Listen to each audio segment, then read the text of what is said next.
This is the Reds POSTCAST, your instant game reaction for the Cincinnati Reds. Part of the Locked On Podcast Network, your team every day.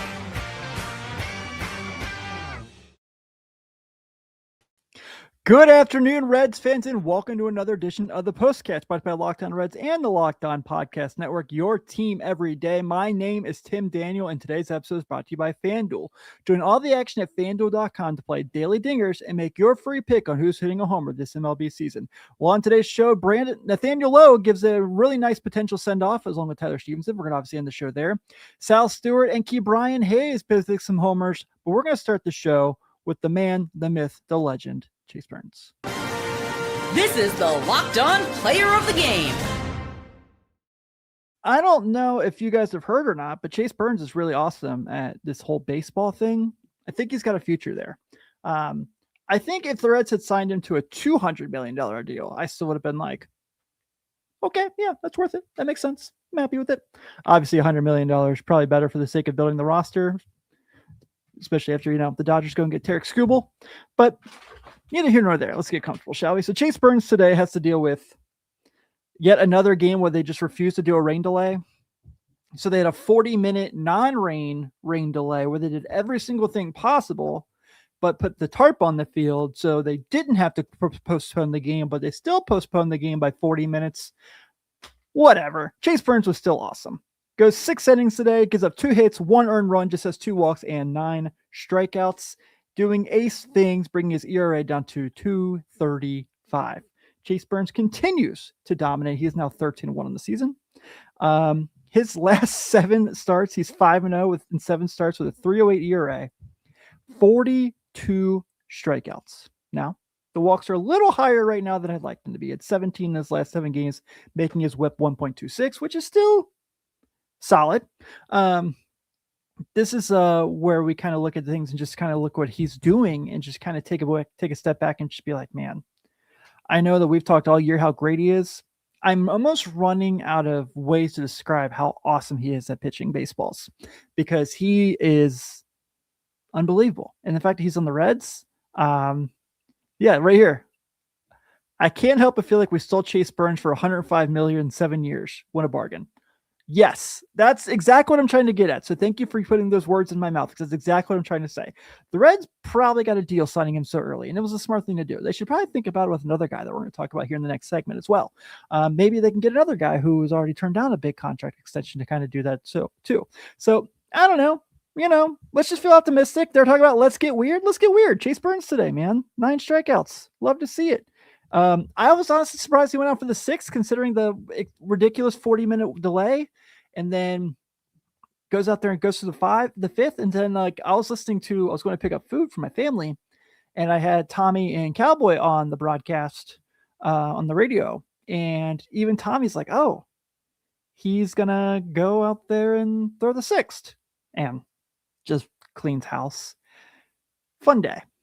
Always a fun day when you get to watch him. And it's just kind of crazy that he's in a division with obviously Hunter Green, Jacob Mizrowski, Paul Skeens, Braxton Ashcraft.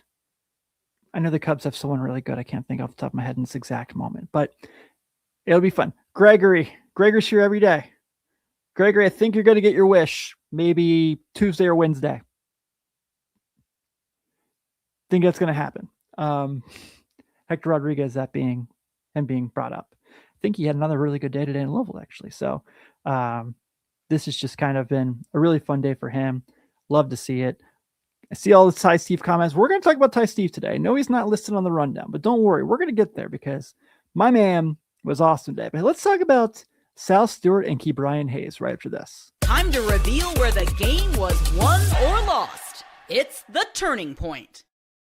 So do you guys remember on last night's show when I was talking about Sal Stewart getting hit by a pitch, and I said, you probably frustrated the wrong hitter.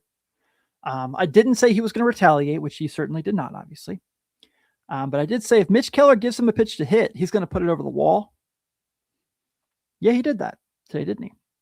Did just that. So Sal Stewart hits his 24th homer of the season in the first inning. Now his RBI count is up to, 85. Sal Stewart's the man, right? I mean, just keeps doing it. And I know there's this big fight of Rookie of the Year right now. There's a big Twitter argument. We know how I feel there. I've talked about this quite a bit of late, but Sal and Ellie is what you want from a 1-2 in the order for any baseball team. So it's cool that they're on our team and they're doing this. Hopefully they stay 1-2 on our team for a very long time. Fingers crossed. But Sal Stewart goes out there, hits that big homer, gets things rolling. Was nice to see. And then Ke'Bryan Hayes. I see you. You guys are going to make me go back and watch this Ty Steve interview. I didn't see it. Ke'Bryan Hayes has just 2 hits in his last 7 games. They're both homers. His last 7 games is at 133 with a 235 on base, which means he's taking a walk, and a 533 slugging in the time. Could you imagine if Ke'Bryan Hayes could just slug 533 for like ever? You know, if we just had that 9th in the order, I think I could live with that 145 batting average if he was slugging that, but that's obviously nowhere close to being done. Obviously, we know what he is. So be it. That's kind of how life goes with him. But you know what? If he can just give me 2 or 3 more homers, I'll take it. Because at this point in the year, we're going to try to get weird. Lead the way there, Ke'Bryan. Lead the way. A really fun day for him. Obviously, got on base twice again today. Just the 6th time this season he's had a game where he got on base twice. Now that last one was last week, and then he got hit by a pitch today. That's what it was. Okay, forgive me. I lost my thought process for a second. Johnny G, my guy. Always fun beating the Pirates in a blowout. Yes, it is. Absolutely. Well, now we're all waiting to see what's going to happen from here with the trade deadline. But one thing's particular, Nathaniel Lowe, if he did leave, and today was his last game, he left us with something worth remembering. Let's talk about that right after this.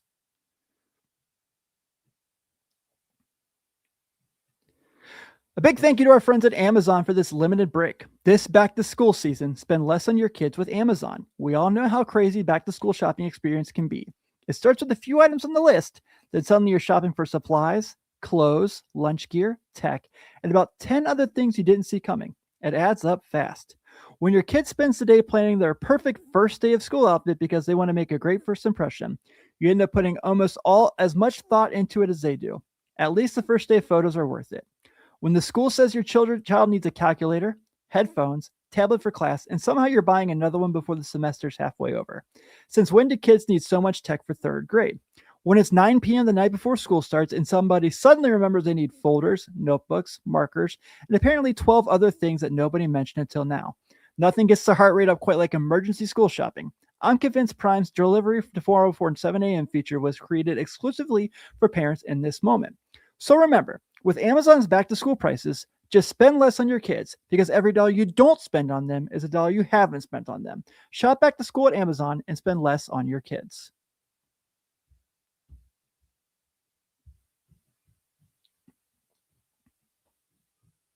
Thank you all to our everydayers for spending some time here with us on the postcast as we discuss the Cincinnati Reds win over the Pittsburgh Pirates 10-2. And also thanks for making Locked On Reds your first listen each and every day, whether it's with me catching up from the night before in the game or Jeff and Steve Monday through Friday on Locked On Reds as well. The 3 of us are definitely grateful for all the support we get from you guys. It means a whole lot to us. All right, let's talk a little bit about Nathaniel Lowe, because I feel like, the way he's been swinging the bat of late has been really nice to see, but today, he brought it. It's time to reveal who made the biggest under-the-radar impact with today's X Factor. Man, Nathaniel Lowe has just been locked in of late. Now, obviously close to the trade deadline, maybe looking at potentially a contender coming to get him. Reports come out today the Reds are willing to move on from one of Blade, Lowe, or Dane Myers. We all know bias-wise, I hope it's not Dane Myers. But Lowe's on an expiring contract, so that's kind of one thing that kind of makes a lot of sense there. That's where I kind of feel the circumstance with him is where maybe he got hot at the right time, and that's a benefit to him. That's a benefit to the Reds, and it's been fun to see. So his last 30 games, a 296 batting average, a 349 on base, a 469 slugging. When you shrink that down to his last 15, it looks even better. A 328 batting average, a 350 on base, 552 slugging. Remember, he kind of slumped there for a little while. He didn't have an RBI for a long time. He's now up to 12 homers and 37 RBI in the season and 821 OPS. And he is kind of the guy that takes that chance, right? he's kind of the guy that you go and you do things like this. So he's a guy that had a rough year last year between two teams and was trying to find his way back to the big leagues and signs a minor league contract with an invitation to spring training and makes the big league club out of spring training and kind of becomes a part-time player and just kind of goes through it all this year. And this is 110 games with the Reds. So now he's kind of put himself in a position where if he does stay, great. Maybe the Reds can finish something on with him. Maybe he's back here next year. If he gets traded to goes to a contending team that needs a power hitting left-handed at bat, good for him. Maybe the Reds can get some small reward for him, and that can be something that can benefit them. And maybe it's one of those things where when baseball does pick back up, whenever that may be for the next season, maybe he signs back with the Reds because he enjoyed his time so much here, and that's another lefty hitter they got. All those things are on the table at this point for him, and what he's been able to do here seems like he's really well liked in the clubhouse, seems really well respected. So today he goes and he gets 3 hits and 4 at-bats, has 2 RBIs, 2 runs scored, and has a walk. Just been hitting the cover off the ball of late. I really like what he's brought to the team. I think he's been a really nice kind of like veteran presence for them. And, we'll see what his career looks like, but I don't think he'll be here next year. I don't think he'll be here after tomorrow night. But we shall see. All right. You guys have mentioned it. I didn't put in the lowdown, but we're going to talk about it. Tyler Stephenson. This is what you'll be talking about. What is likely his final at-bat as a Cincinnati Red? Tyler Stephenson hits a home run. And his very first at-bat as a Cincinnati Red, Tyler Stephenson hit a home run. I think when we look back at Tyler Stephenson and his time with the Reds, if it is in fact it tomorrow, which everyone seems to think it is, I think it is. It seems like Tyler Stephenson thinks it is. Seems like the Reds think it is. Reporters, national media, you name it.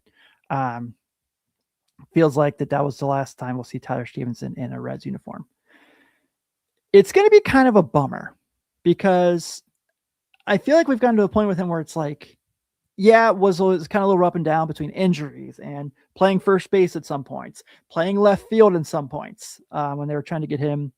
And then now we're at the situation where he becomes like really good at the ABS. Remember, he had the broken collarbone where he missed a lot of time, and took him a year to kind of get that swing back. And then 24, he takes off and has a good year. And 25 kind of battles injury. 26 has a little rinky-dink year, kind of gets off to a slow start. But man, we talk about this a lot, right? He's just been hitting the ball so well of late. He had a homer again today. He's got 9 homers on the year. He's got an OPS of 1 right now in the last 7 games. He's been hitting the ball so well. And this last 30 games, he's been hitting 337 with a 409 on base. Strikeouts have cut down. We obviously know how good he is with ABS. He's become a good, I wouldn't say solid Gold Glove caliber defensive catcher, but he's become really good. And he's a guy that teams are going to be looking for. A offensive hitting catcher with his skill set of the ABS is something teams are going to want. So if today was in fact the last at-bat we get from Tyler Stephenson, thanks for everything. I think you had an underrated Reds career. I'd be really bummed if you go to another team and just crush it and win a lot of games and win a World Series there, but I'll also be very happy for you as long as it's not the Pittsburgh Pirates. But this is kind of where we're at now. So today was fun and I want to enjoy it. The Redlegs are winners today over the Pittsburgh Pirates, 10-2. The Reds have 10 runs on 10 hits and 0 errors. The Pirates have 2 runs on 4 hits and no errors. Chase Burns is your winning pitcher. He is 13-1 with a 2.35 ERA.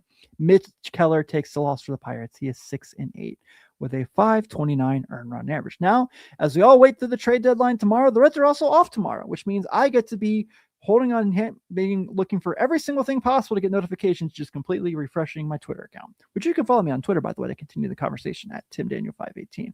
But when the Reds take the field again, it'll be on Tuesday against the Oakland, Sacramento, Las Vegas Athletics. First pitch will be at 6:40. Right now, Brady Singer is penciled in to be the starting pitcher.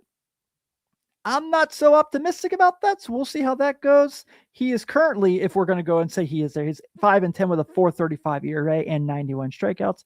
He'll be going against JT Ginn of the Athletics. He is 8-6 with a .46 earned run average, and 100 strikeouts. First pitch will be at 6:40, so you see me probably about 9:15, 9:30 or so.